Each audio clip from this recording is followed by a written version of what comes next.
Good news mga kapuso, misaka ang total asset sa Pag-IBIG Fund sa tuig 2018 kay misubra kini sa ilang kota ug moabot sa 35%. Mukapin sa 25.9 billion pesos ang total assets na sa ahensya nga mamahimong pahimuslan sa mga miyembro pinaagi sa nakariiyang loans. Samtang 14% ang pagsaka sa housing loans nga ilang na-release ug 23.5% ang pagsaka sa short-term loans nga ilang naaprubahan.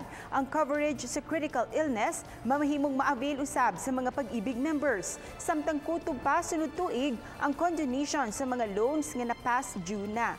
Karong February 14, ipadayon ang tinuig nga libreng kasal sa mga Pag-IBIG members ubos sa I Do project. Samtang adunay raffle promo ang ahensya.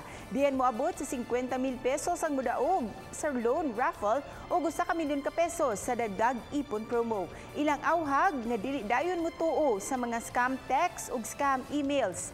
Inay, i-verify gayud ang impormasyon ngadto sa ilang opisina. Personally, the branch head pangitaon dyan mo na mo niya amo mong adtuon. So karon dili lang ta magbasa-basa. Napa dito laing scam no.